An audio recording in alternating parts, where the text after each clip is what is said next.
Merci de nous rejoindre pour cette session de l'École d'été Innovation pour le développement, cette session aujourd'hui qui est donc consacrée à l'économie de la couverture santé universelle et la question de l'accès aux services de santé dans les pays les plus pauvres. Donc, je suis le docteur Agnès Souka, je suis donc la responsable de la division santé et protection sociale à l'Agence française du développement à Paris. Et j'ai donc l'honneur aujourd'hui de présenter notre conférencière, qui est donc le professeur Pascaline Dupas de l'université de Stanford et aussi du laboratoire JPAL, et qui donc a orienté sa recherche depuis plusieurs années sur cette question de l'efficacité et de l'accès aux services, et en particulier à travailler, à mener sa recherche en Afrique, et en particulier au Malawi, sur la question de l'accès aux services de santé de base.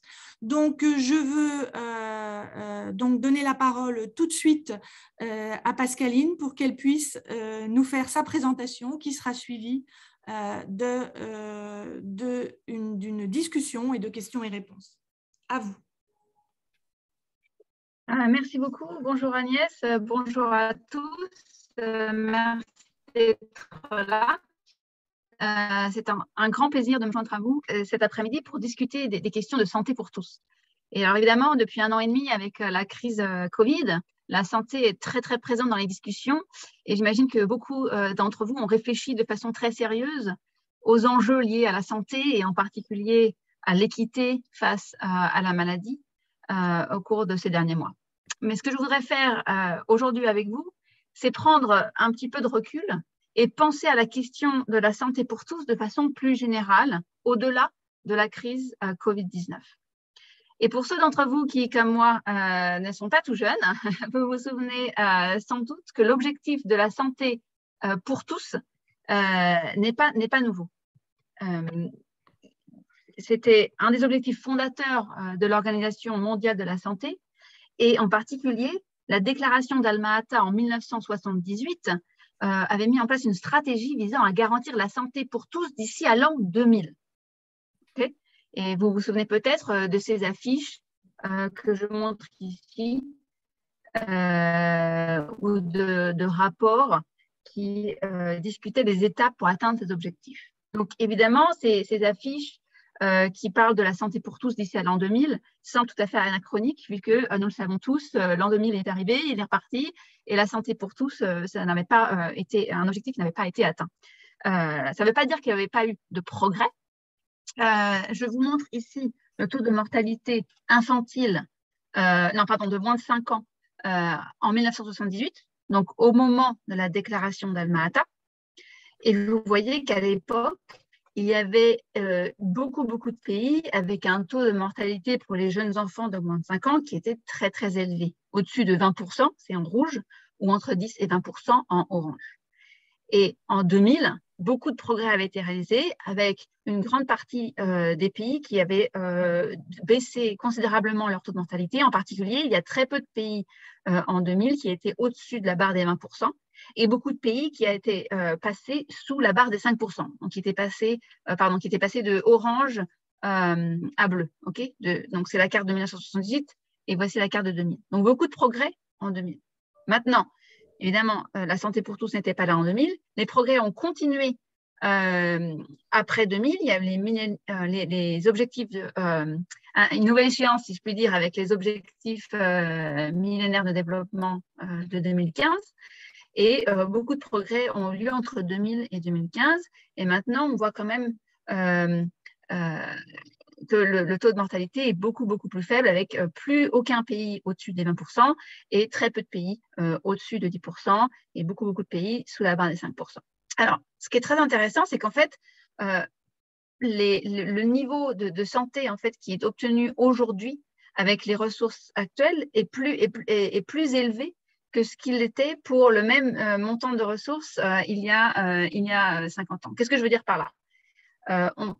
Il y a évidemment une relation entre les revenus qu'on a au niveau du pays et la santé. Cette relation est souvent décrite avec ce qu'on appelle la courbe de Preston. C'est M. Preston qui avait fait cette courbe la première fois, qui montrait sur l'axe Y l'espérance de vie en année et sur l'axe X les revenus par tête d'un pays. Donc là, en particulier, le produit intérieur brut. Okay, et donc, ce que cette courbe montre, c'est que au fur et à mesure qu'un pays devient de plus en plus riche, l'espérance de vie augmente. Okay, en particulier, la relation est très, très forte au bas niveau de revenus. Donc, si un pays passe de 5 000 $ par tête à 10 000, il y a une augmentation de l'espérance de vie là, qui est de presque de 5 à 10 ans. Mais ce qui est très remarquable sur ce graphique que je vous montre, c'est qu'en fait, cette même courbe de Preston en 1960 était tout aussi avait montré une relation tout aussi positive entre les deux grandeurs, mais en dessous. Okay, donc, ce que ça veut dire, c'est qu'au cours des 60 dernières années, la courbe de Preston, en fait, s'est dépassée vers le haut. Donc, ça veut dire que pour un pays qui, aujourd'hui, a 5 000 $ par tête, atteint une espérance de vie qui est presque 10 ans, si ce n'est 15 ans plus élevée qu'un pays qui avait ces mêmes ressources en 1960 était en mesure de faire. Donc, en fait, on réussit à avoir plus de santé par dollar, si je puis dire. D'accord? Et si j'avais tracé sur cette courbe la courbe de Preston pour les, disons, 1850, okay, 1850, ça n'irait pas très loin, puisqu'en 1850, il y avait très peu de pays qui avaient beaucoup de revenus, mais elle aurait la même tête que celle-là, mais elle serait à peu près ici, encore plus bas. Donc, en fait, au cours des 200 dernières années, cette courbe de Preston a monté vers le haut. Okay. Et dans les pays à revenus élevés, la façon dont laquelle la santé s'est améliorée de façon considérable au cours des 200 dernières années, c'était dans l'ordre chronologique suivant. D'abord, il y a eu une amélioration des conditions de vie. Il y a eu une amélioration du revenu, il y a eu la révolution industrielle, la deuxième révolution industrielle, il y a eu une amélioration des revenus qui a permis une amélioration des conditions de vie, en particulier de la nutrition. Okay, donc, amélioration de la nutrition, première chose. Ensuite, l'amélioration des revenus n'était pas seulement au niveau individuel, c'était aussi au niveau des pays qui avaient plus de capacité fiscale, qui se sont mis à faire des investissements de santé publique, et en particulier investissements d'infrastructures, d'assainissement, d'eau potable. Et il y a maintenant des études qui montrent que ces investissements étaient très, très importants et expliquent une grande partie de la baisse de la mortalité dans les pays à haut revenu, dans la première moitié du XXe siècle. C'était grâce à des investissements d'infrastructures. Et enfin, troisième étape, les innovations médicales, en particulier la découverte de la pénicilline en 1928, les antibiotiques, puis l'amélioration, l'explosion, si je puis dire, de techniques d'imagerie médicale et des techniques chirurgicales qui ont vraiment amélioré la qualité des soins qui existaient dans la deuxième partie du XXe siècle. Donc, dans les pays à haut revenu, c'est vraiment ces trois étapes qui ont permis à la santé d'augmenter considérablement. Et si vous comparez un Français moyen d'aujourd'hui avec la santé d'un Français moyen de 1850, c'est vraiment rien à voir. Okay. Maintenant, dans les pays à revenus moins élevés, ce qui est très intéressant, c'est qu'il y a eu beaucoup d'améliorations, comme je vous ai montré dans les cartes précédemment. Mais tout ça s'est passé plus ou moins grâce à l'étape numéro 3. C'est-à-dire les innovations médicales, l'accès à des nouvelles technologies et nouveaux médicaments. Les pays à revenus moins élevés ont bénéficié des découvertes, okay, sans nécessairement avoir les gains de nutrition et les investissements dans la santé publique qui avaient lieu dans les pays à revenus. Okay. Donc, ça veut dire qu'en fait, on a eu beaucoup d'améliorations de santé grâce à ces innovations médicales, mais il y a tout un pan qui reste à travailler, qui est s'assurer qu'il y a aussi une amélioration de la nutrition et une amélioration des investissements. Okay. Donc, au cours des dernières décennies, si je puis dire, vraiment l'amélioration des conditions dans les pays à faible revenu est venue grâce à une focalisation sur l'accès aux soins préventifs et l'accès aux soins de santé primaires. Alors, il y a beaucoup de raisons d'être focalisé là-dessus. L'accès aux soins préventifs, je n'ai pas besoin de vous le dire, en cette période de Covid, tout le monde comprend très bien que prévenir vaut mieux que guérir. Grâce aux soins préventifs, on peut briser le cycle de transmission des maladies infectieuses et c'est donc une façon très rentable de réduire le fardeau de la maladie. Et l'accès aux soins de santé primaire, en particulier santé maternelle et infantile, c'est fait avec la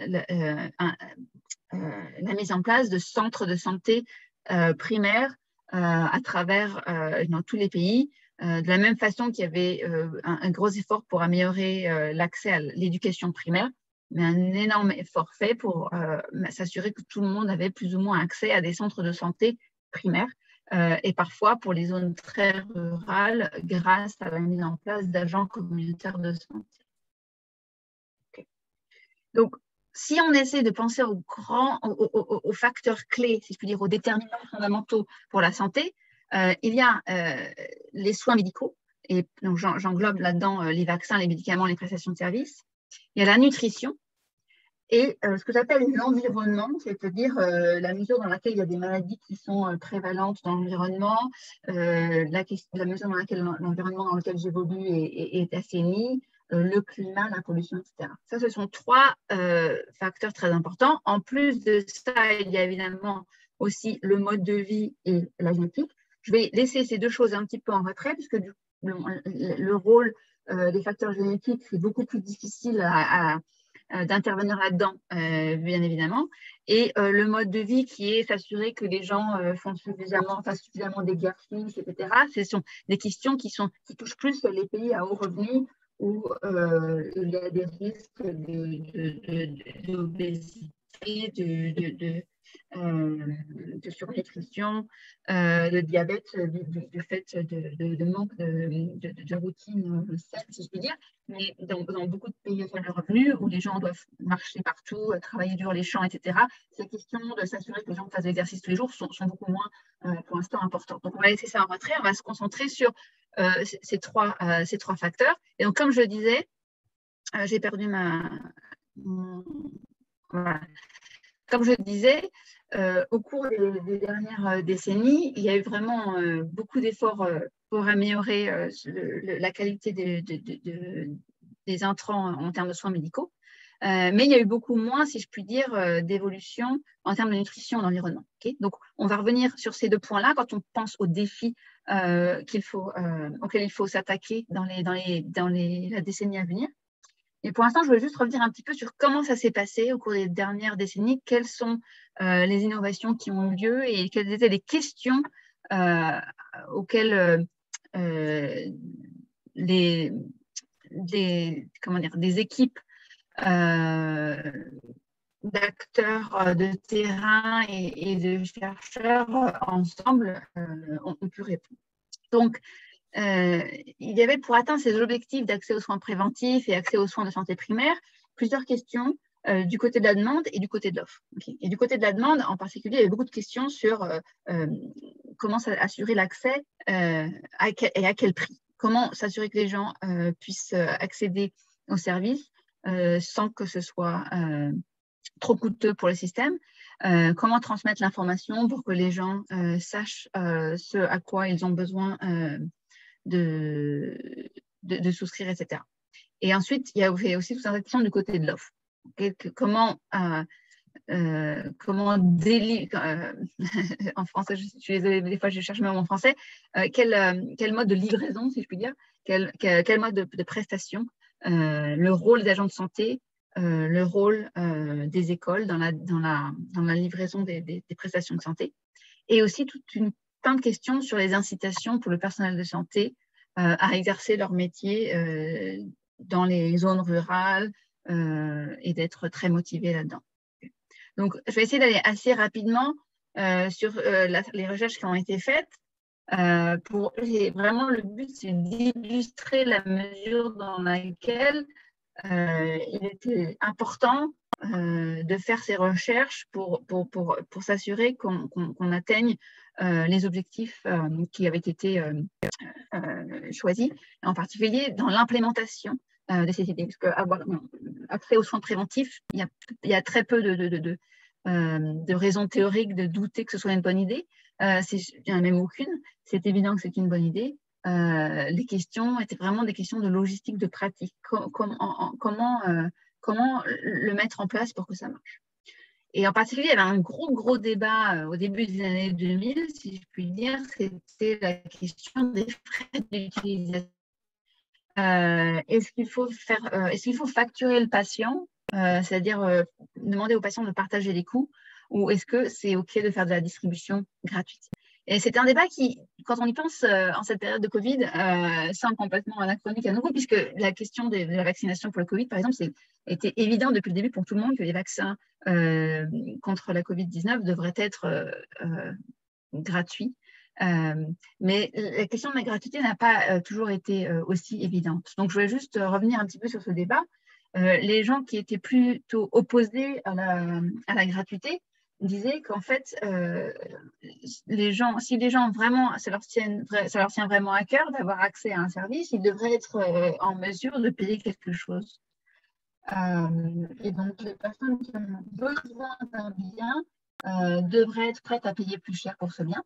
Et le partage des coûts, ça permet donc d'allouer des ressources rares à des personnes pour lesquelles les gains sont plus élevés. C'est exactement le rôle du prix dans la théorie économique, c'est d'allouer les ressources à ceux qui les valorisent le plus.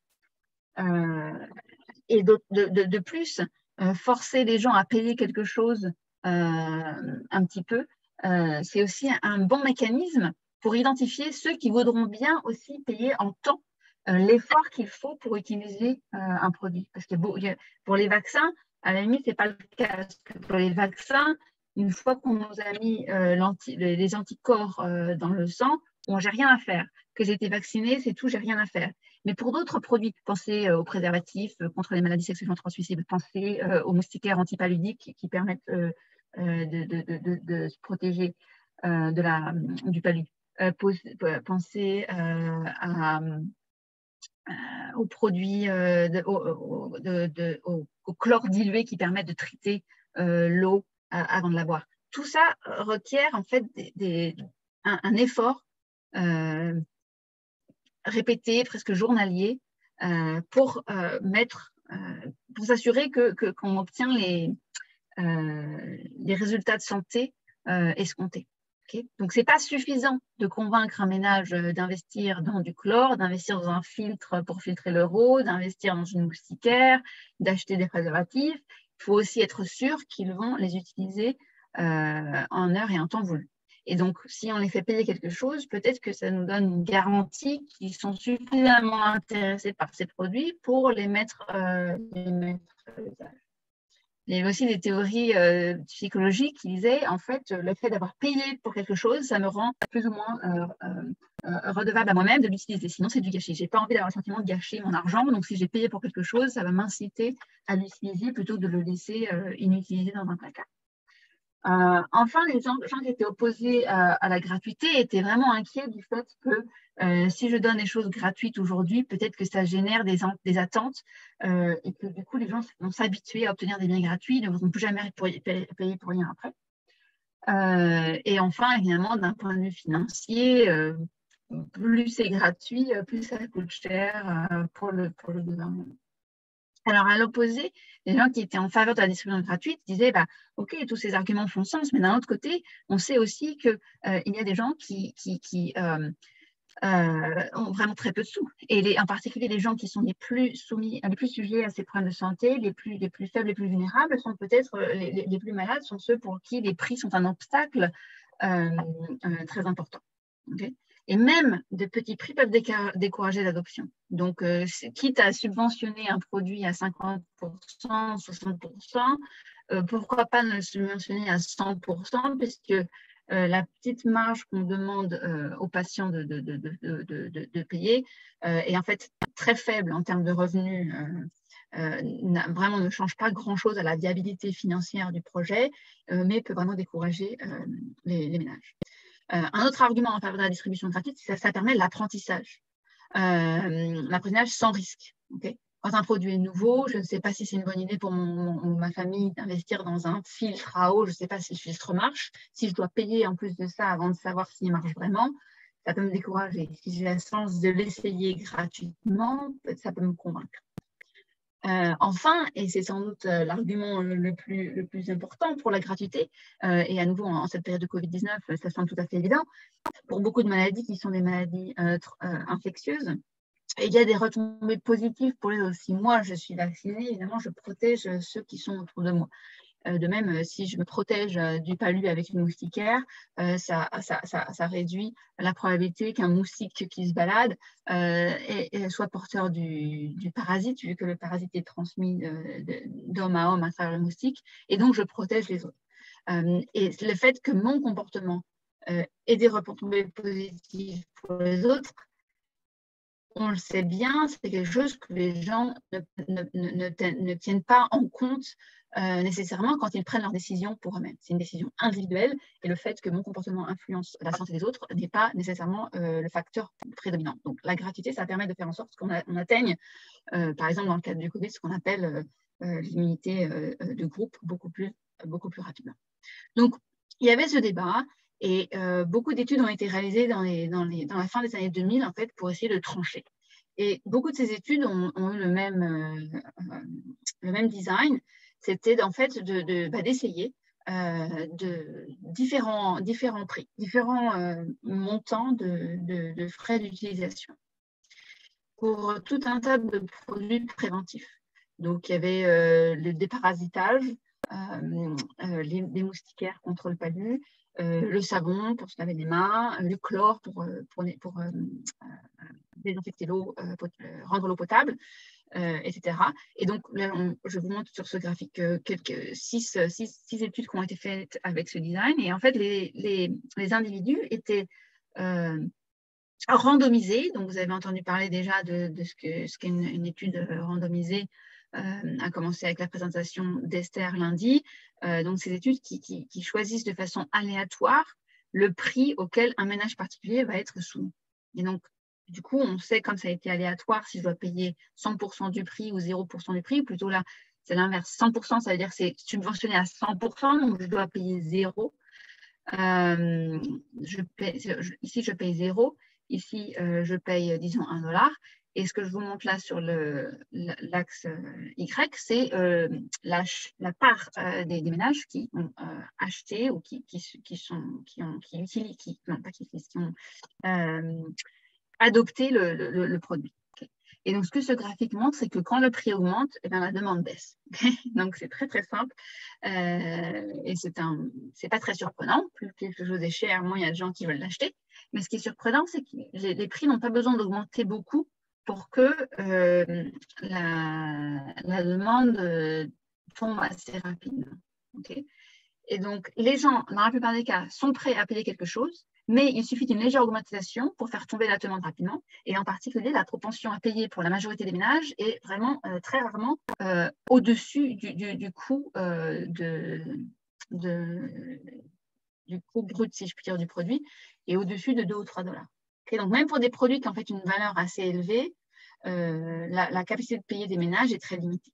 Donc, ça, c'était vraiment, par exemple, pour vous illustrer le déparasitage, okay. Ce que ça veut dire que facturer 30 centimes de dollars pour les médicaments de déparasitage au Kenya, dans une étude de 2001, avait fait chuter la demande pour le déparasitage de 57 points de pourcentage. Okay. Donc, c'est passé de 75% lorsque les médicaments étaient distribués gratuitement à 18% après la facturation.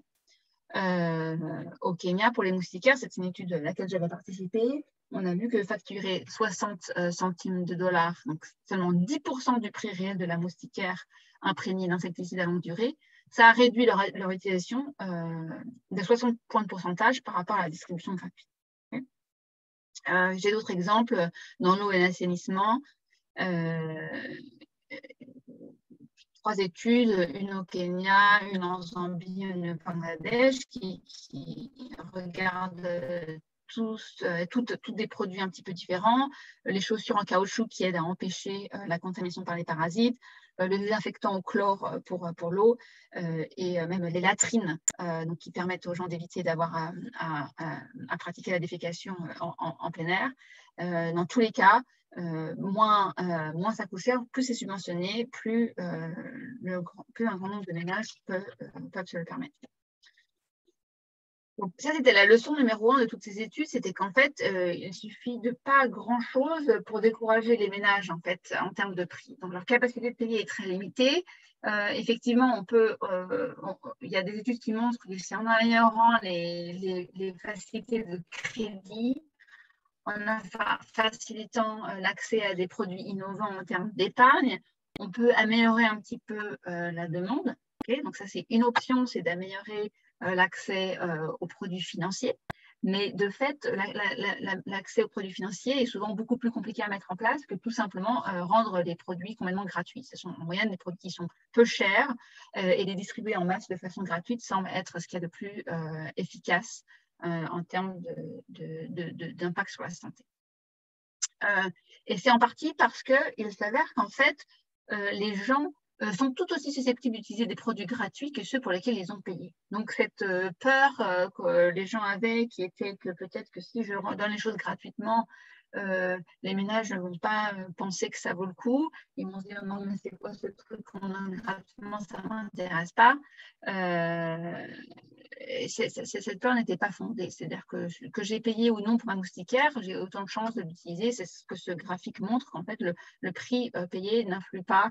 Il n'y a pas de différence significative en termes d'usage. Okay. La troisième leçon, c'est que ces études aussi permettent de regarder, si on regarde après dans le temps, qu'est-ce qui se passe. C'est qu'en fait, des essais gratuits permettent aux gens de se renseigner sur les nouveaux produits de santé et donc augmentent leur propension à payer pour le nouveau produit plus tard. Okay, donc, si j'ai eu la chance, par exemple, cette étude que j'avais réalisée au Kenya en 2010, qui donnait la chance à certains ménages d'avoir accès à une moustiquaire en première longue durée, c'était un nouveau moustiquaire. La moustiquaire avant devait être retraitée avec des insecticides tous les 6 mois. Cette nouvelle génération de moustiquaires était traitée avec des insecticides de longue durée. Et cela, c'était un nouveau produit qui coûtait un peu plus cher. Il s'avérait être très efficace. Les gens avaient besoin de savoir et d'être sûrs. Et donc, leur donner une première moustiquaire comme ça, gratuite, leur permet de découvrir que c'est un produit, effectivement, qui a beaucoup d'importance. Et du coup, ils veulent bien payer plus tard.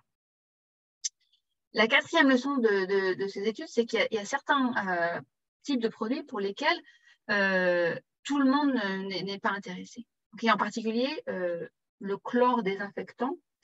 Il y a une étude en Zambie, une étude au Kenya, une étude au Malawi qui ont montré qu'en fait, c'est très difficile d'obtenir 100% taux d'utilisation.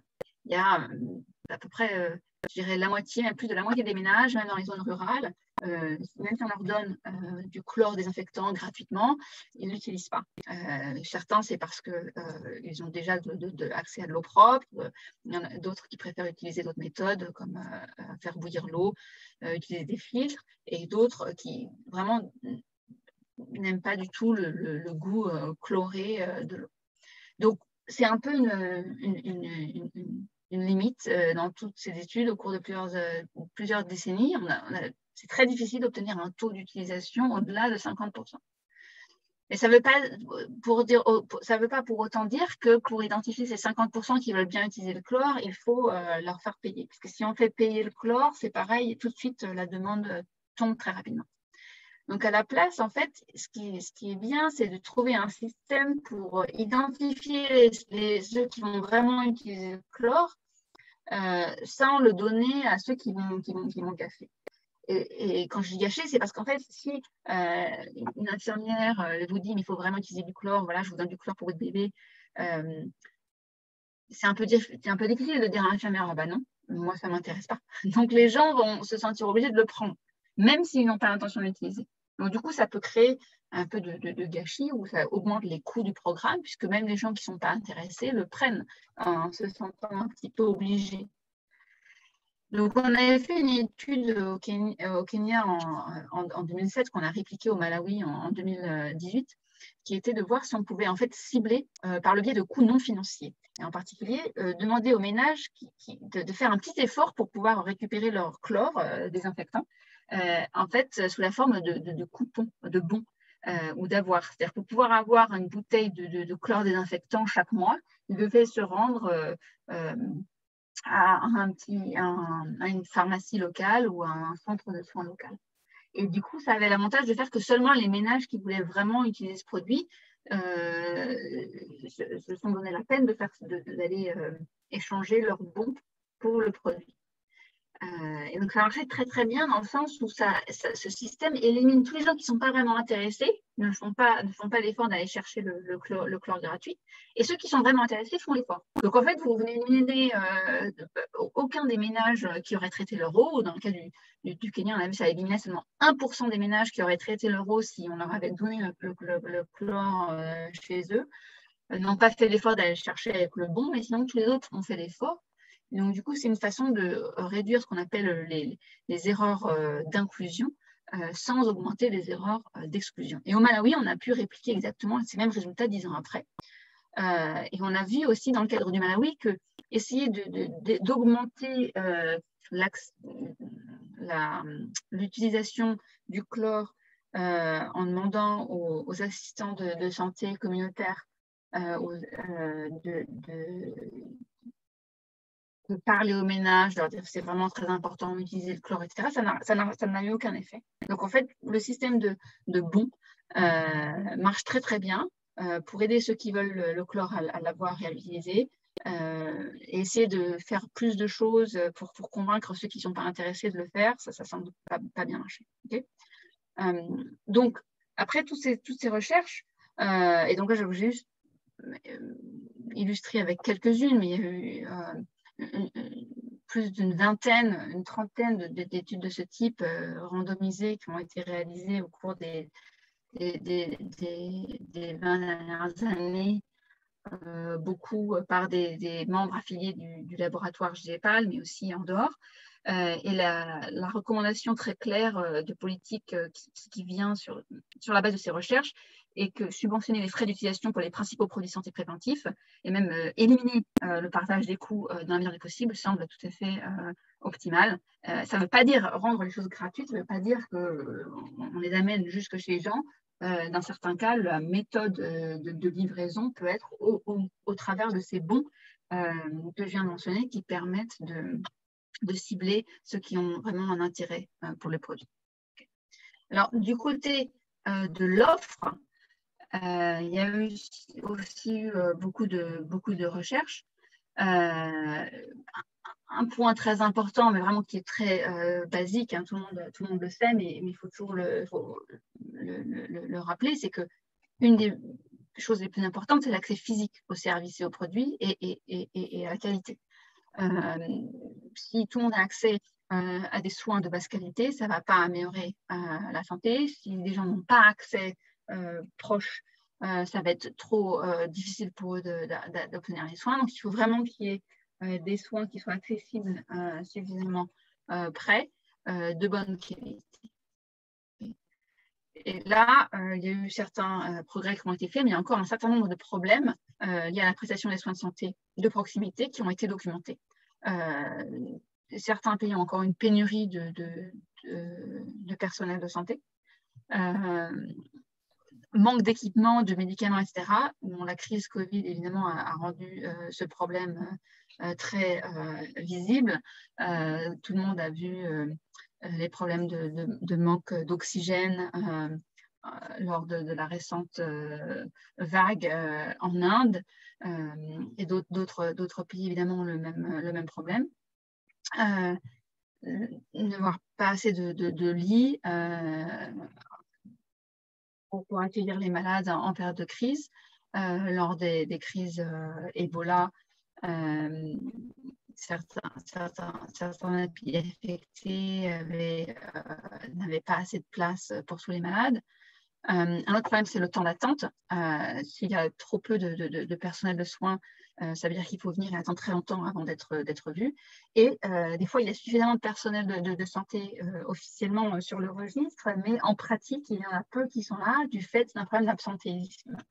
Et donc ça, c'est un problème qui a été documenté. Ou alors, ils peuvent être là, mais peut-être qu'il manque la capacité ou la formation pour pouvoir fournir tous les services nécessaires. Donc là-dessus, il y a eu beaucoup d'études qui ont été faites. Très rapidement, j'ai mis sur les diapos quelques exemples pour montrer qu'effectivement, simplifier l'accès physique est très important. Donc, en particulier au Malawi, une étude avait montré que pour améliorer le taux de demande pour le taux de tests de dépistage du VIH, s'assurer que les gens avaient accès à une clinique tout proche était très important. Esther, lundi, vous a parlé de son travail avec collaborateurs au Udaipur, dans l'État du Rajasthan, en Inde, où ils ont montré qu'en fait, il y avait beaucoup d'absentéisme des infirmières, et du coup, les ménages ne venaient plus vacciner leurs enfants, puisque une fois sur deux, ils arrivaient, il n'y avait personne pour faire le vaccin. Donc, ils ont mis en place des camps de vaccination mensuels, fiables, dans le sens où les ménages étaient garantis d'avoir du personnel de santé disponible à ce moment-là, avec l'ONG Sevamandir, et ils ont vu le taux de vaccination complète tripler, c'est-à-dire que la part des enfants qui étaient complètement vaccinés à l'âge d'1 an a augmenté de 6% à 18%. 18%, c'est encore bien en deçà de l'objectif qui est de 100%. Et donc, ils ont mis en place des interventions supplémentaires dont Esther a parlé, les incitations non monétaires avec du riz et pour les parents qui amenaient leurs enfants. Et ça a augmenté encore plus le taux de vaccination, mais à la base, il fallait qu'il y ait des camps fiables pour que les gens commencent à venir. Et pareil, une étude en Zambie a montré qu'en fait, les femmes qui voulaient obtenir les services de planification familiale assez routine étaient souvent découragées parce qu'il y avait un temps d'attente incroyable. Et donc, donner des bons pour des services qui garantissent qu'on va être vu dans un temps spécifique a augmenté l'utilisation des femmes de 48%. Okay. Donc, c'est vraiment la distance et les coûts en temps sont vraiment, vraiment très importants. Il faut bien penser à ça quand on pense à améliorer l'accès. Et pour ces raisons en particulier, c'est important de penser à l'école, le milieu scolaire, comme une ressource pour améliorer l'accès aux prestations de santé, puisque grâce aux efforts phénoménaux pour améliorer l'école pour tous et le fait que pratiquement dans tous les pays maintenant, l'éducation primaire est gratuite et obligatoire, il y a énormément d'enfants à l'école, parce que tous les enfants vont à l'école au moins pendant 4-5 ans. C'est une occasion unique de fournir tout un tas de services de santé. Alors évidemment, ce n'est pas le bon moment pour les vacciner, pour les vaccins qui sont censés recevoir à mon âge d'1 an. Mais il y a tout un tas de choses qui peuvent être faites par l'école. Et c'est vraiment une occasion d'atteindre un grand nombre d'enfants à un coût réduit, puisqu'il y a déjà toute une infrastructure qui est mise en place pour les écoles. Donc, des exemples, la vermifugation dans les écoles primaires au Kenya ou en Inde, donc 2 études qui ont montré qu'en fait, ça peut être fait de façon très, très parcimonieuse et très efficace. Donc, c'est pour traiter les enfants contre les parasites intestinaux. Il y a une étude en Chine qui a montré que les incitations données aux enseignants peuvent aider à réduire l'anémie parmi les enfants, c'est-à-dire aider les enseignants, inciter les enseignants à aider les parents, si je puis dire, à réaliser que leurs enfants sont malades et à savoir quoi faire. Améliorer l'accès aux produits d'hygiène menstruelle pour les jeunes filles. Une étude au Népal a montré que les écoles étaient aussi un endroit propice pour aider la diffusion de ces technologies. Une de mes propres études au Kenya a regardé le type de campagne d'information pour aider à la lutte contre le sida.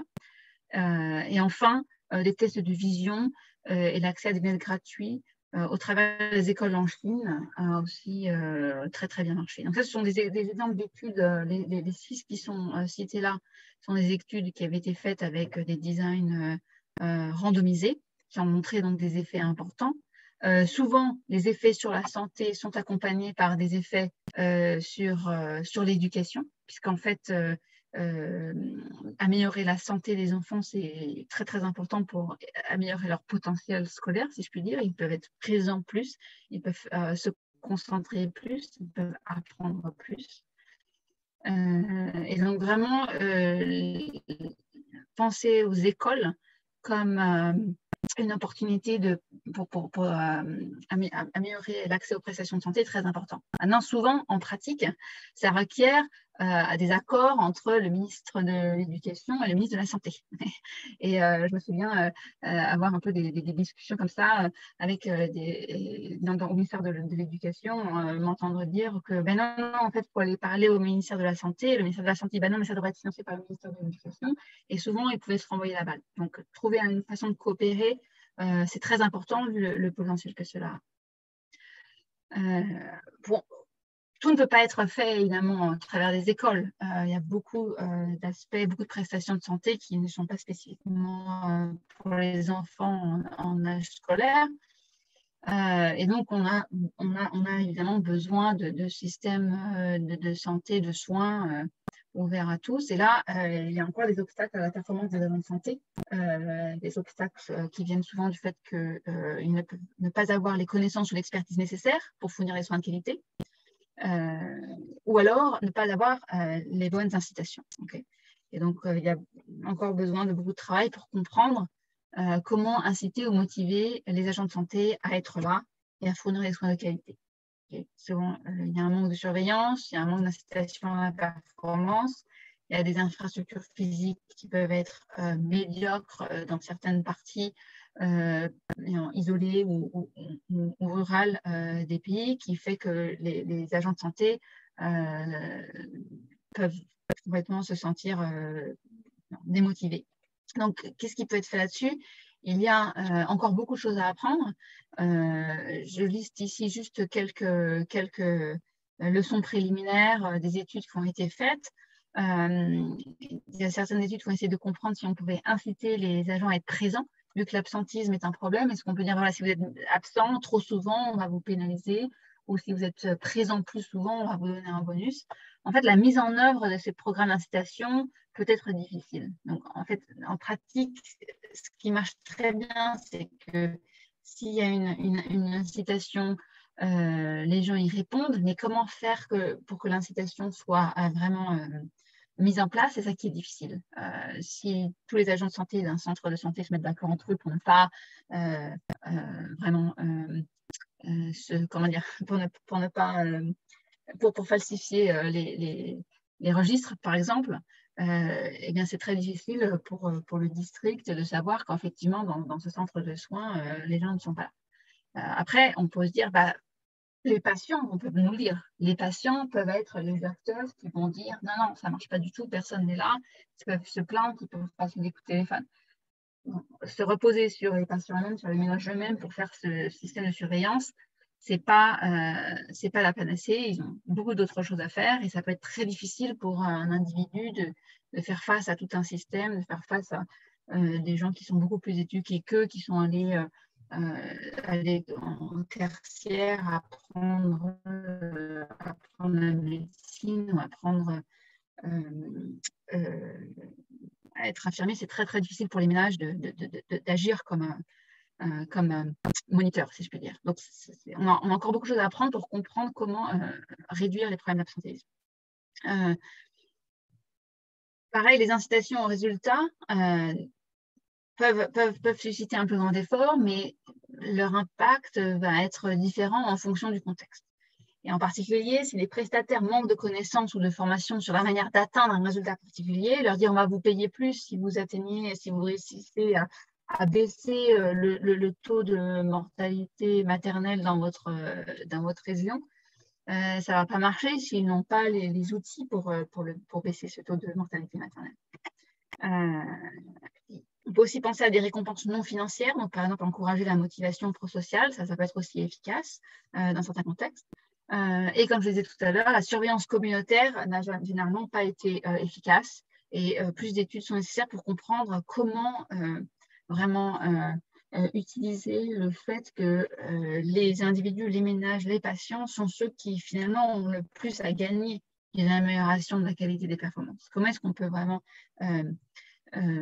utiliser cet intérêt, on ne sait pas trop finalement, puisque ça demande souvent une connaissance élevée. C'est-à-dire pour savoir que la qualité des soins que je reçois n'est pas bonne, j'ai besoin déjà de savoir suffisamment. Et donc c'est un peu difficile de demander à la communauté de faire de la surveillance. Donc, pour résumer, en fait, les facteurs à l'origine des progrès majeurs au cours des dernières décennies dans les pays à faible revenu, vraiment la distribution gratuite de vaccins, de moustiquaires antibiotiques, d'amélioration d'accès aux solutions de traitement de l'eau, les kits de réhydratation, des choses très rentables, peu coûteuses par personne, ça a été mis en place à très grande échelle et a vraiment contribué à la baisse de la mortalité des jeunes enfants. Il y a aussi beaucoup de subventions des traitements contre le paludisme, la tuberculose et du VIH-Sida, qui ont aussi fortement réduit la mortalité et augmenté l'espérance de vie. Et enfin, les soins primaires gratuits et facilement accessibles ont été mis en place presque partout, en particulier pour la santé maternelle et infantile. Donc, c'était les objectifs du millénaire pour le développement.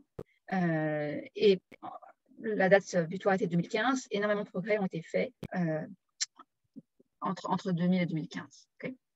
Donc, il y a eu vraiment des améliorations importantes. Mais pour en revenir à cette carte qui montre la situation en 2017, le taux de mortalité des moins de 5 ans reste élevé dans certaines parties du monde, en particulier en Australie.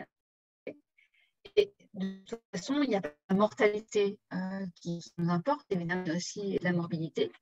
Et le bien-être demeure réduit aussi du fait de la charge de morbidité qui est élevée encore, avec en particulier beaucoup de maladies tropicales qui restent importantes et qui sont particulièrement problématiques en Afrique subsaharienne.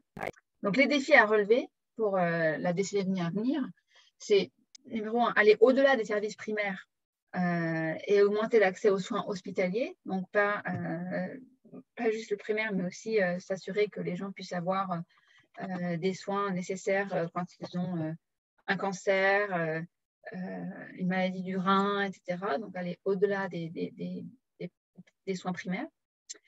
Atteindre les populations marginalisées. Je vais vous expliquer ce que je veux dire par là dans une minute, mais le fait qu'en fait, il y ait beaucoup de gens qui soient difficiles à atteindre, même s'ils sont dans un pays où la santé moyenne est bonne, il peut y avoir des gens marginalisés au sein de leur pays qui ont des difficultés à accéder les soins.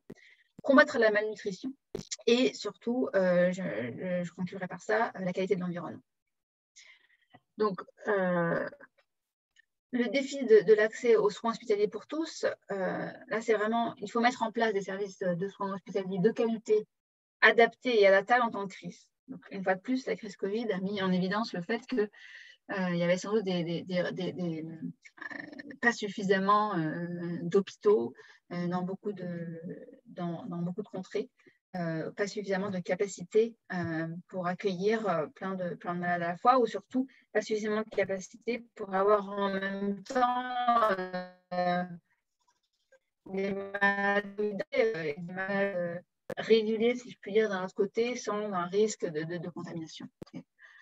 Et donc, des investissements importants en infrastructure et en personnel vont être nécessaires pour pouvoir s'assurer qu'il y ait accès à des services hospitaliers de qualité partout.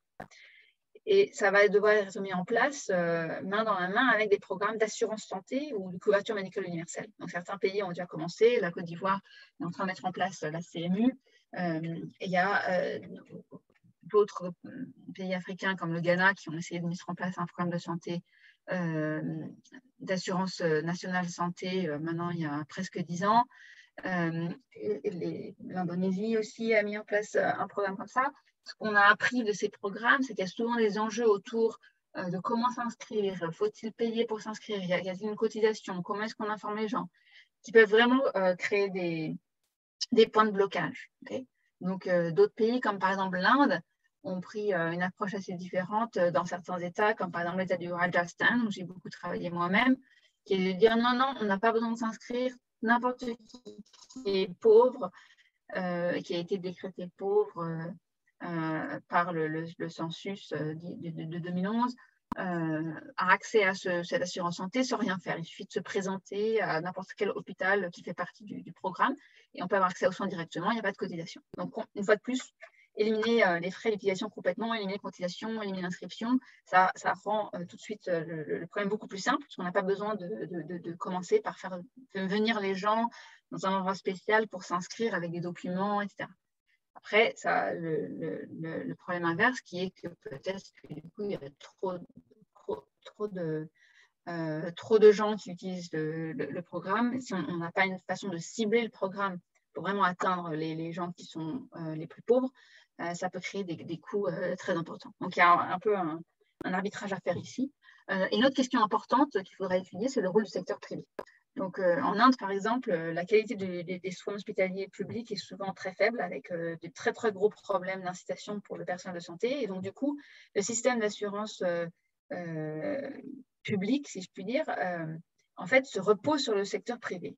Et donc, dit, bon, voilà, vous pouvez obtenir des soins dans les hôpitaux privés et être couvert par l'assurance publique. Dans beaucoup de pays d'Afrique, le secteur privé, en termes de soins, est encore très peu développé. Donc, est-ce que ça vaut le coup de réfléchir aux incitations pour mettre qu'un secteur privé se développe, un secteur hospitalier privé se développe, ou est-ce qu'en fait, il faut juste mettre l'investissement dans la qualité du service public? Ce sont encore des questions auxquelles il faudra beaucoup réfléchir. Et j'espère voir beaucoup d'études là-dessus dans les années qui viennent. Le défi de la marginalisation, ce que je veux dire, c'est qu'en fait, il y a beaucoup de gens qui sont pauvres en santé, qui sont de plus en plus difficiles à cibler et à atteindre. Donc, déjà, numéro 1, du fait des préoccupations sécuritaires. Plus de la moitié des gens très pauvres de nos jours vivent dans des zones fragiles et touchées par des conflits. Souvent, ça veut dire que c'est d'autant plus difficile pour eux d'avoir accès aux soins si les centres de soins sont fermés à cause de menaces terroristes, etc. Donc ça, c'est un enjeu très important auquel il faudra vraiment beaucoup réfléchir. Il y a aussi un enjeu de migration forcée, près de 80 millions de personnes déracinées dans le monde, donc ça c'est aussi lié au problème du conflit. Et donc, qu'est-ce que ça veut dire quand les gens sont forcés à quitter leur endroit?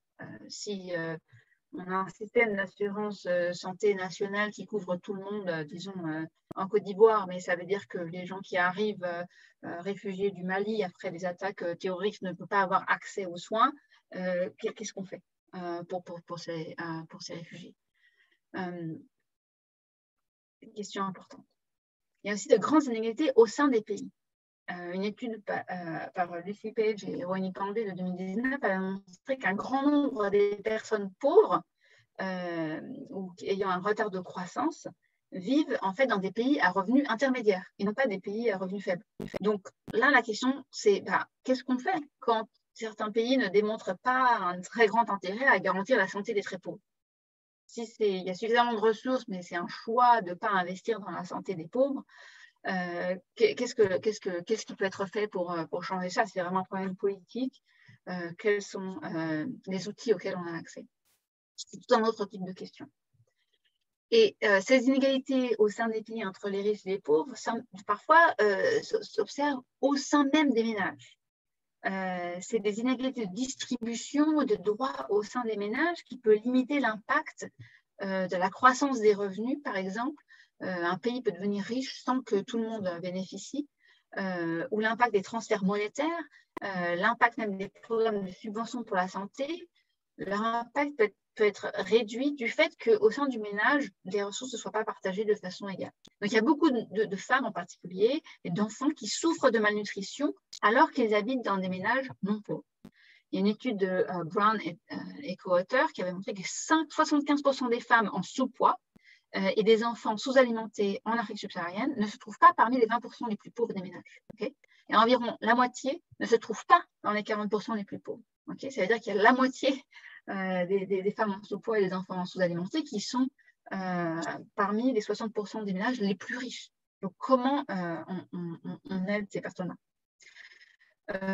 Mon propre travail avec Radical Jane en Inde, dans l'État du Rajasthan, a montré que les femmes, souvent, ne sont pas amenées à l'hôpital, même quand les soins sont gratuits. Donc, on utilise ce programme d'assurance santé qui couvre tous les ménages pauvres, et on voit que la part des malades dans ces hôpitaux est seulement, par exemple, pour les jeunes enfants, à 30% des femmes, alors qu'on s'attend à peu près 50% des malades à être des femmes, en fonction de la distribution des maladies, on voit que seulement 30% sont des femmes. Donc, ça indique que les ménages ne sont pas intéressés à amener leurs jeunes filles. On voit les mêmes résultats pour les femmes plus âgées, les grands-mères. Elles ne sont pas amenées à l'hôpital, même quand c'est gratuit. Okay, donc ça, c'est des questions qui vont être, si je puis dire, beaucoup plus compliquées et des enjeux beaucoup plus compliqués que les enjeux des 30 dernières années qui étaient, bon, ben voilà, est-ce qu'il faut que ce soit gratuit ou pas gratuit? Parce que là, même quand c'est gratuit, tout le monde n'en bénéficie pas de la même façon. Et, le défi de la qualité de l'environnement de tous les jours, là, c'est vraiment le dernier point sur lequel je vais m'attacher, c'est qu'en fait, l'accès à la santé exige, l'accès universel à la santé exige l'accès universel à un environnement sain. Et là-dessus, je vais me reposer sur une citation de Halfdan Mahler, 1980, qui était président de l'OMS pendant 10 ans, qui avait dit « La santé pour tous implique l'élimination des obstacles à la santé, c'est-à-dire l'élimination de la malnutrition, de l'ignorance, de l'eau potable et contaminée et des logements insalubres, tout autant qu'elle implique la résolution des problèmes purement médicaux, tels que le manque de médecins, de lits d'hôpitaux, de médicaments et de vaccins. » Okay. Et donc, à mon schéma du début, il y a eu beaucoup de progrès, en particulier quand on pense à l'accès aux soins hospitaliers, dont je viens de parler. Mais il faut aussi vraiment s'attacher à la question de comment améliorer la nutrition de tous, malgré les problèmes de marginalisation que je viens de mentionner, et comment améliorer la qualité de l'environnement pour tous. Okay. Donc là, la malnutrition, ça reste encore un problème très important et qui ne peut que s'aggraver en 2021 et au-delà en raison de la crise Covid-19, puisque, comme vous le savez très bien, en particulier dans beaucoup de pays d'Afrique, bien que les taux d'infection avec la Covid étaient relativement faibles pendant l'année 2020, il y a eu des effets très importants négatifs sur les revenus des ménages du fait de la fermeture des marchés, etc. Et donc déjà, beaucoup d'inquiétudes sur la capacité des ménages à se nourrir pour les années à venir. Et là, avec en 2021 les nouveaux variants et le risque d'infection, encore plus de raisons d'être concernés. Et là-dessus, ce qui est un petit peu angoissant, c'est que juste donner des sous, en fait, des fois, ce n'est pas suffisant. Il y a beaucoup d'études qui ont été faites autour du monde au cours des 20 dernières années pour essayer de comprendre la mesure dans laquelle les transferts monétaires aux ménages réduisent la malnutrition infantile. Okay, donc, je vous montre sur cette carte tous les pays où il y a eu des études. L'Amérique latine en particulier a été une des zones pionnières pour ce type de programme. Et les résultats sont assez mitigés. Il y a 29 études qui regardent l'effet sur ce qu'on appelle la taille pour l'âge, 15 études qui regardent le poids pour l'âge et 14 études qui regardent le poids pour la taille. Et à chaque fois, les résultats sont assez mitigés avec des études qui trouvent des effets importants positifs, des études qui ne trouvent pas d'effets et des études qui trouvent des effets seulement pour des sous-groupes. Okay, donc, je n'ai pas le temps d'aller dans les détails, c'est sur les diapos que je pourrais partager après. Mais en fait, ce n'est pas tout à fait clair ce qui se passe. Il semble clair que les transferts monétaires, qu'ils soient conditionnels ou pas d'ailleurs, effectués pendant la grossesse ou la petite enfance sont de bons outils pour augmenter le poids à la naissance et la taille des enfants. Mais pour les enfants qui sont plus âgés, c'est pas évident qu'il y ait toujours des impacts. On peut voir que les transferts monétaires au ménage améliorent la consommation alimentaire des ménages, mais pas nécessairement celle des enfants. Donc, ça peut être du fait les ménages sont plus inquiets de la santé de la personne qui travaille, par exemple, que celle des enfants. Ou parfois, les enfants mangent un peu plus, mais pas suffisamment. Il y a peut-être déjà trop de déficits qui ne peuvent pas être compensés si les transferts monétaires arrivent trop tard. Okay. Donc, il faudra plus d'études pour vraiment comprendre la mesure dans laquelle ces transferts monétaires aux ménages peuvent aider à combler les déficits. Alors maintenant, pour la question de l'environnement de façon plus large, la charge de morbidité, donc le fait qu'il y a encore du paludisme et de la dengue, ces maladies n'ont pas été éradiquées. Les vaccins sont toujours attendus. Certains d'entre nous se disent, si on a pu trouver un vaccin contre la Covid-19, plein de vaccins d'ailleurs contre la Covid-19 en un an, c'est quand même bizarre que 100 ans après, on soit toujours en train de chercher des vaccins contre le paludisme et la dengue. Cela dit, il y a des espoirs maintenant avec un vaccin contre le palu qui est en phase 3, etc. Et peut-être la révolution du mRNA, qui était donc la technologie pour le Covid, qui vont peut-être aider à débloquer les choses. Mais c'est encore un gros problème, le fait qu'il y ait autant de morbidité et de mortalité due à ces vieilles maladies, si je puis dire. Le manque d'accès à l'eau potable et à l'assainissement, le fait qu'il y ait beaucoup de contamination, par exemple au plomb. J'ai un collègue à Stanford, Steve Luby, qui travaille beaucoup là-dessus, qui a montré qu'au Bangladesh, il y a énormément de contamination au plomb, qui vient du fait que le plomb est utilisé dans le turméric, une épice utilisée par tout le monde. Le fait que l'eau courante n'ait pas de fluor, ou le sel n'ait pas de iode, etc. Tout ça, ce sont des choses qui, dans tous les jours, je le prends comme une garantie. J'ouvre le robinet pour boire, je n'ai pas à me concerner du fait que l'eau soit contaminée. Je n'ai même pas besoin de m'assurer que je mange de fort parce que c'est déjà dans l'eau. Mais ce ne sont pas du tout des choses qui sont universelles. Et en plus de ça, certains défis environnementaux ne font que s'aggraver. La qualité de l'air devient de pire en pire dans certaines contrées.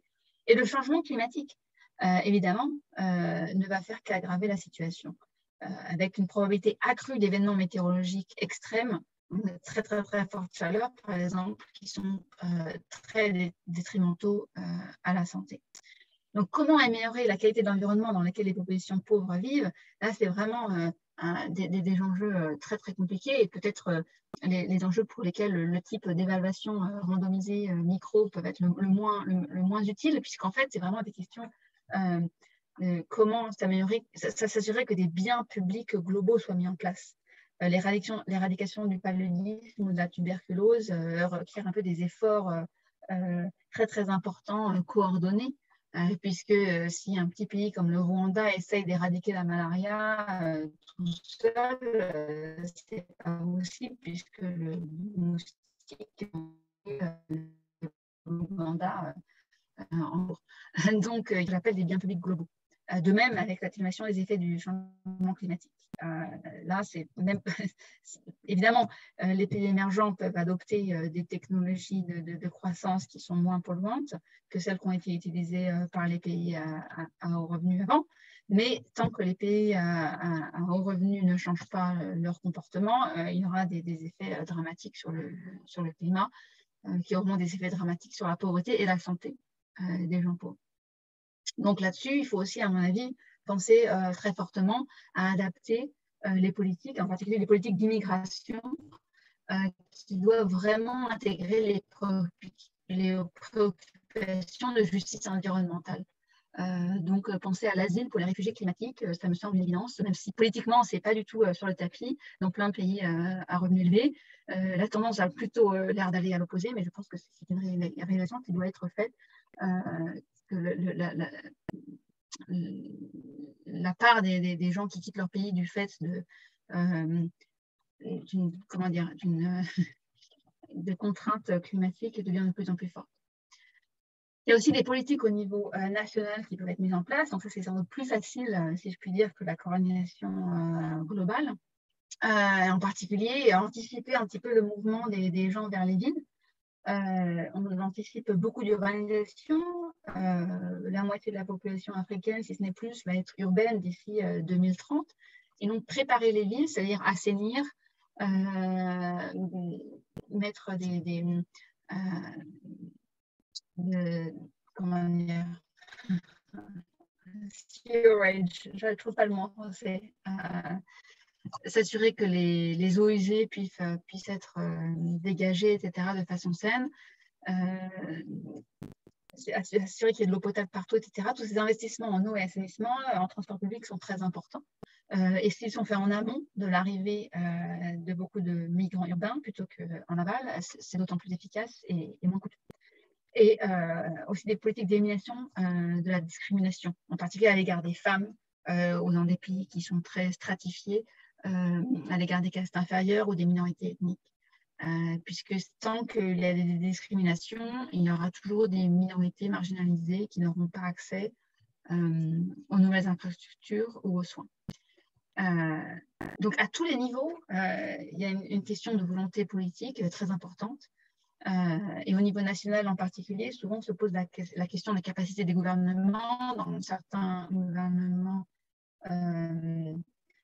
qui sont considérés instables, qui va être en mesure de mettre en place ces investissements ou d'avoir suffisamment un horizon suffisamment long pour pouvoir mettre en place ces investissements qui payent sur le long terme.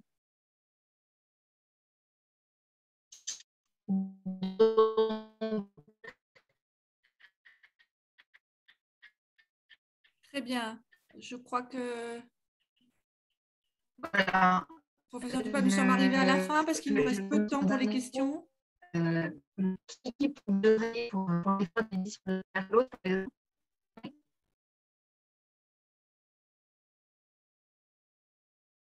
D'accord.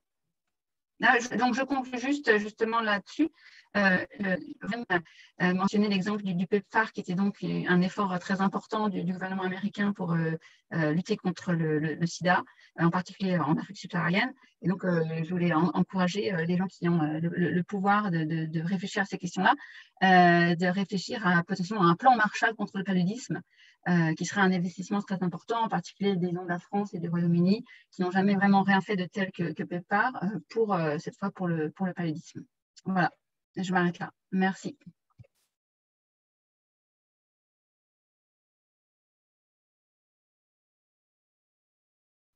Merci beaucoup, professeur Dupas, pour cette présentation brillante qui est vraiment fascinante.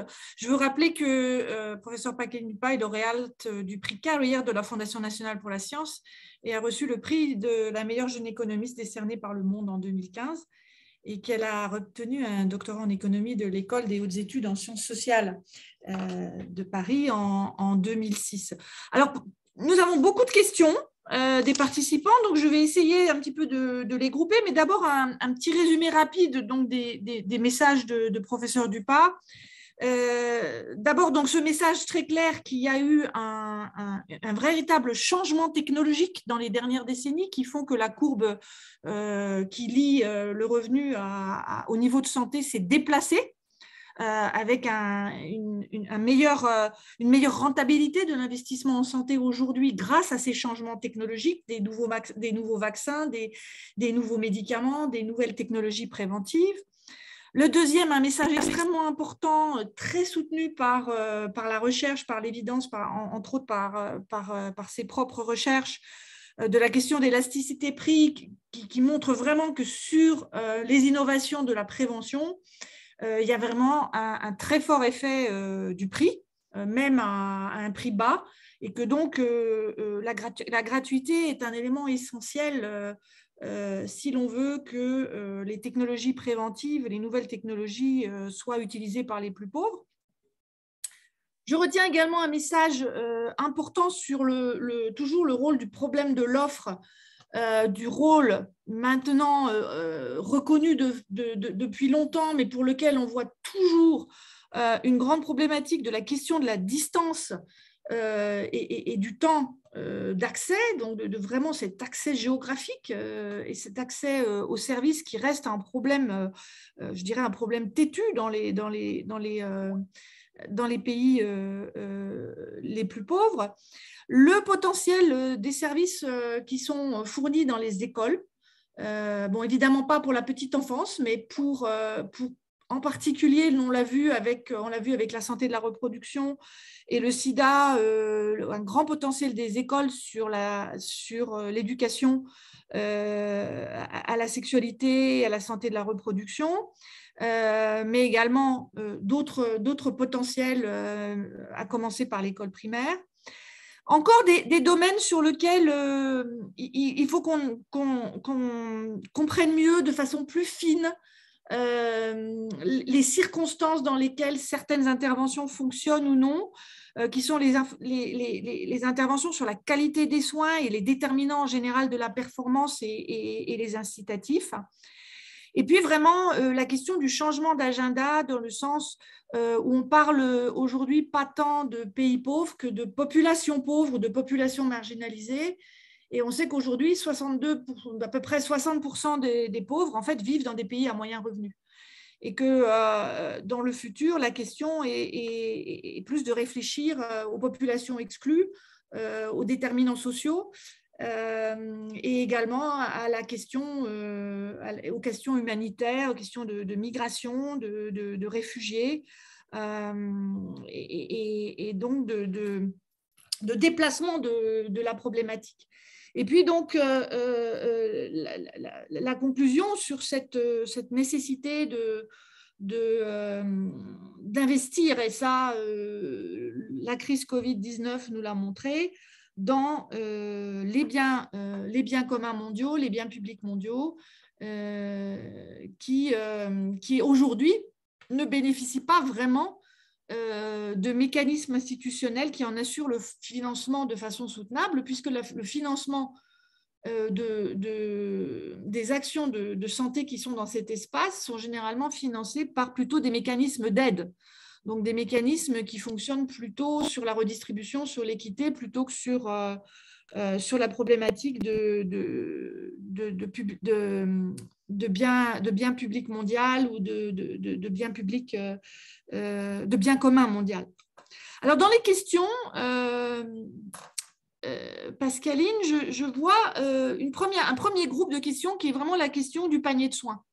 C'est-à-dire ce que vous avez présenté est vraiment orienté sur le préventif, mais ce que les participants demandent, c'est en fait comment ça s'applique à quelque chose de plus large, puisqu'on parle de soins de santé de base, comment on définit ces soins de santé de base, et surtout dans un contexte où en fait les soins de santé primaire, d'après les dernières études qui avaient été faites dans les cadres des comptes nationaux de la santé, sont en fait à 60% financés par les ménages. Donc, il y a vraiment cette question du préventif par rapport à plus la réponse à la demande de maladie qui est peut-être un problème. Donc, je voudrais renvoyer d'abord cette question. La deuxième question, c'est est-ce que quels sont vraiment ces éléments qui font que même quand l'accès est gratuit, comme vous signaliez en Inde, que les femmes ne se rendent pas dans les structures santé, quelles en sont les raisons? Et donc, quels sont les déterminants économiques et sociaux? Donc, il y a aussi une question sur le rôle du revenu du ménage. Quels sont même le revenu en termes de paiement par exemple, de transport, de paiement indirect, pas nécessairement de paiement de frais d'usager. Et donc, comment cela joue en relation au paiement, et toujours dans cette notion de déterminants socio-économiques, quels sont vous avez particulièrement insisté sur la problématique de la nutrition. Quels sont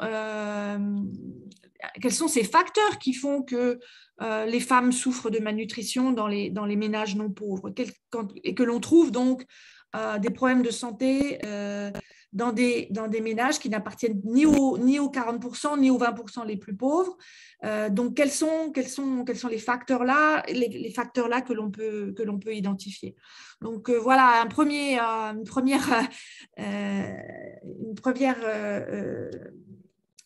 artillerie un tir d'artillerie de questions. Et si on a le temps, je reviendrai à une deuxième série.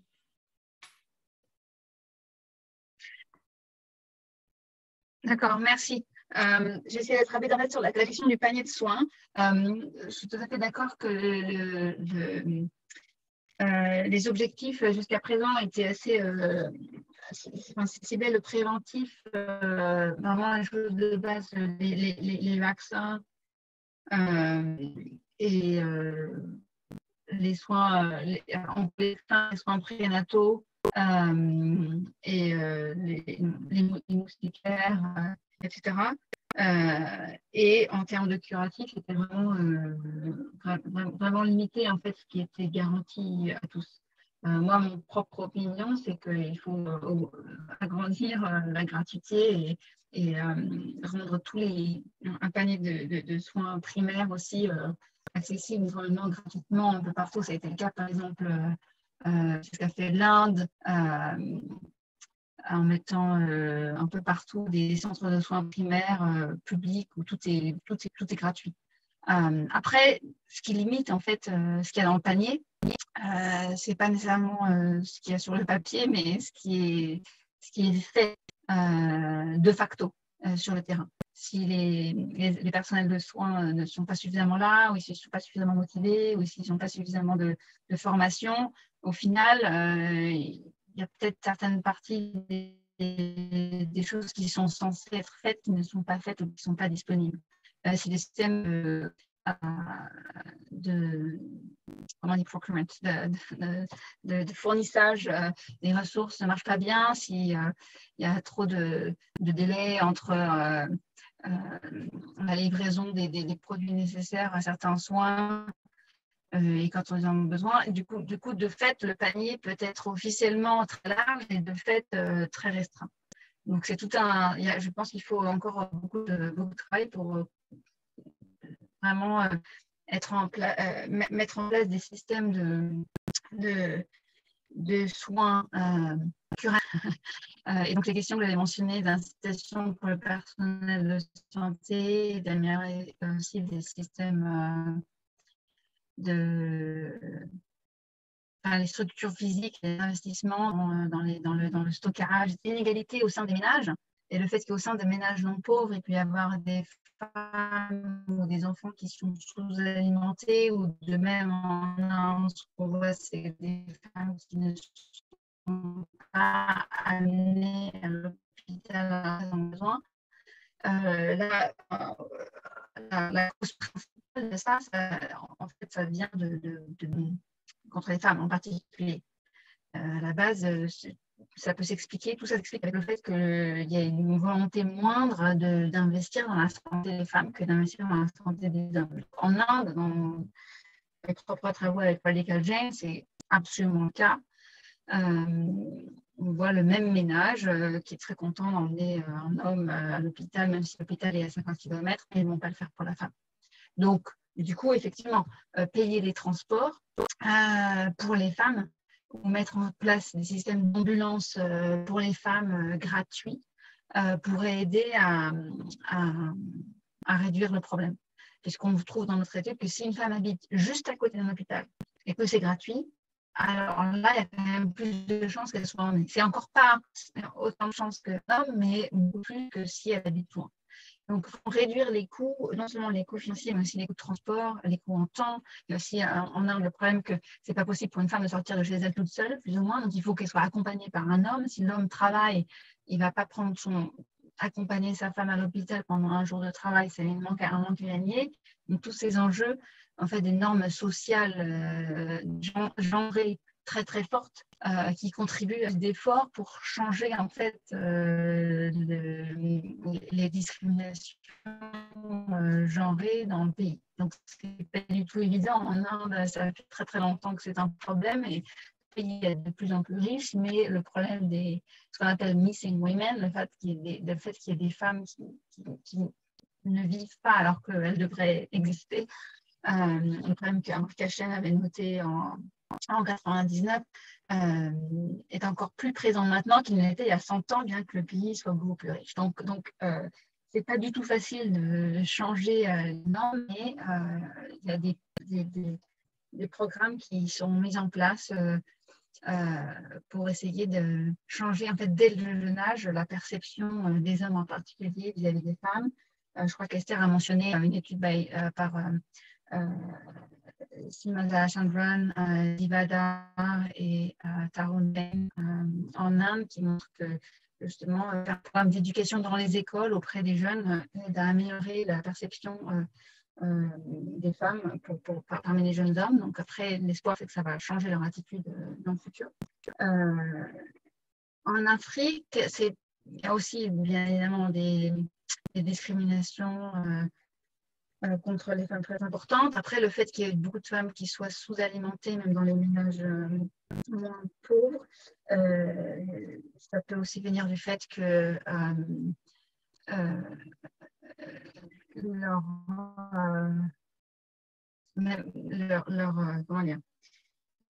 rendement perçu de leur santé est moins faible.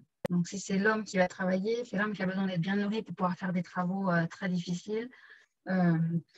Du coup, ça fait, peut-être que les ménages se disent, ça fait sens de donner plus de nourriture à l'homme qu'à la femme, parce que du coup, c'est lui qui va pouvoir obtenir un job qui paye plus, etc. Après, est-ce que c'est vraiment la raison? C'est un peu difficile à savoir. Il y a sans doute tout un tas de facteurs. Il y a aussi un manque d'informations souvent sur ceux qui contribuent à la sous-nutrition et au sous-poids. Donc, savoir quels types d'aliments sont importants, quels types de nutriments sont importants, la mesure dans laquelle les femmes qui allaitent ont besoin de manger 2 fois plus, etc. Ça, c'est aussi peut-être des enjeux qui peuvent être améliorés grâce à plus d'informations. Je m'arrête là pour prendre d'autres questions. Merci beaucoup. Donc vraiment, vraiment un point très très important ici qui est donc la distribution à l'intérieur même du ménage. Ce n'est pas seulement une problématique entre ménages, mais aussi une problématique à l'intérieur même de la fonction de production de santé à l'intérieur du ménage, de distribution et de choix d'allocation du revenu du ménage à certains membres plutôt qu'à d'autres. Et donc, là, on arrive à des disparités structurelles, sociales profondes, donc genrées. On l'a vu également sur du travail au Burkina Faso, que ça pouvait aussi être en fonction des catégories d'âge, avec des familles qui sont prêtes à dépenser beaucoup pour des personnes âgées, mais ne sont pas prêtes à dépenser pour des enfants. Donc, cette question de l'allocation et de la priorisation de l'allocation du revenu de ménage est extrêmement importante. Alors, je vais aux autres questions très vite. Il nous reste 6 minutes, donc je vais peut-être faire un choix malheureusement arbitraire. Qui est de poser la question en fait de l'allocation intersectorielle, puisqu'il y avait cette question. Alors, puisque la nutrition est tellement importante et l'accès à l'eau, et que ça, justement, dans la fonction de production de santé, dans les pays les plus pauvres, n'est pas intervenu en premier. Il y a eu un plus fort effet du changement technologique sur la technologie des services de santé. Aujourd'hui, comment peut-on envisager cette allocation? C'est-à-dire, est-ce qu'il faut mettre plus d'argent dans les programmes de nutrition et d'assainissement et d'eau, ou plus dans les services de santé de base? Donc là, il y a également peut-être une tension qui est reflétée dans les questions.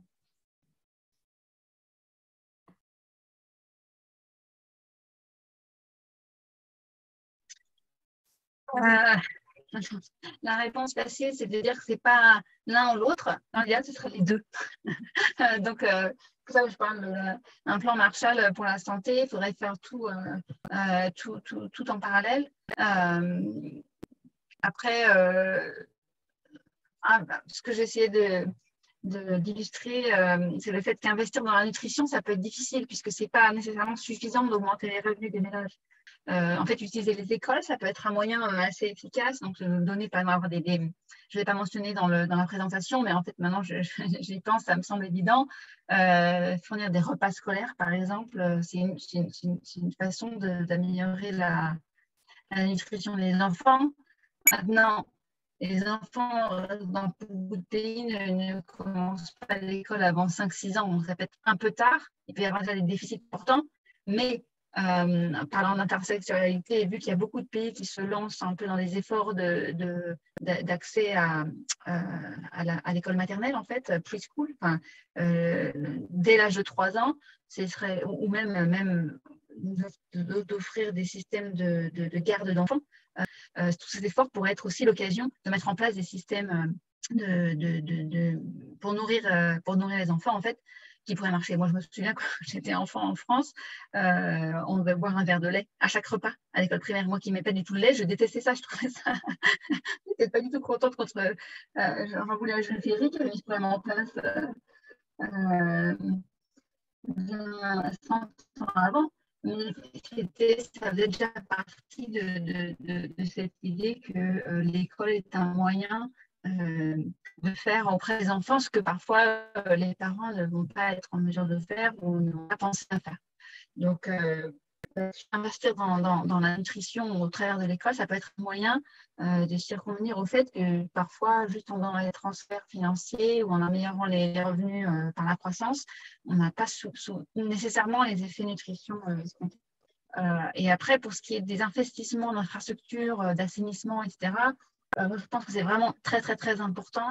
Ça vient aussi avec toutes les questions d'urbanisation et de comment s'assurer que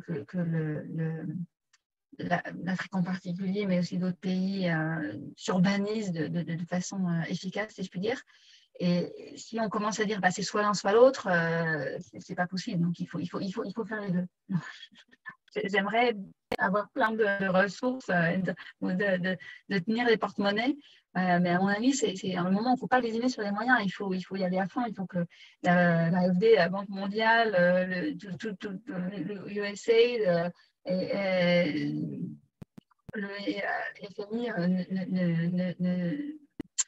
ne se disent pas tiens, c'est soit l'un soit l'autre, qu'ils mettent en place des systèmes de prêts ou de dons pour que ce soit plus facile pour les pays à faible revenu de mettre ça en place et que les gouvernements eux-mêmes, qui à la base sont les bailleurs de fonds principaux pour tout ça, n'hésitent pas en fait à emprunter sur le futur en se disant qu'il y aura des rendements très importants. Si la génération des enfants d'aujourd'hui sont en pleine santé dans 20 ans, ils pourront repayer en impôts pour le restant de leur vie plus que ce qui aurait été investi dans leur santé. Donc, ça vaut le coup.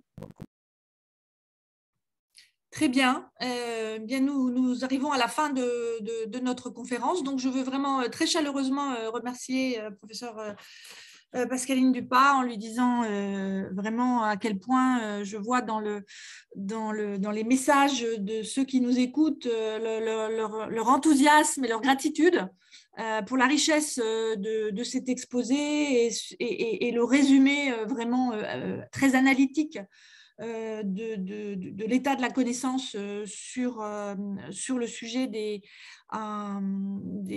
progrès et des défis qui restent à relever dans le domaine de l'accès aux services de santé. Et je veux vraiment prendre rendez-vous avec vous. Donc, vous remercier personnellement et au nom des organisateurs et en particulier de l'AFD, mais également prendre rendez-vous avec toute la communauté qui nous a rejoints aujourd'hui pour cette session d'innovation pour le développement et prendre rendez-vous pour un suivi de cette conversation. Et j'espère que nous pourrons encore vous inviter, professeur Dupas, pour continuer cette conversation au cours des mois et des années à venir, mais surtout des mois à venir au vu des défis de la pandémie Covid et des zones d'ombre que cette épidémie a permis d'éclairer dans le sens du manque d'investissement qui a pu être malheureusement un problème chronique au cours des 20 dernières années dans les systèmes de santé et le prix que l'on paye aujourd'hui au niveau mondial pour cette insuffisance d'investissement dans le système de santé. Donc, merci encore et merci aussi pour la leçon d'évaluation d'impact que nous portons vraiment, c'est un message que nous portons fortement dans nos projets. Et j'espère que nous pourrons continuer cette collaboration pour intégrer dans nos projets et nos activités sur le terrain ce message d'évaluation d'impact. Merci et merci à tous.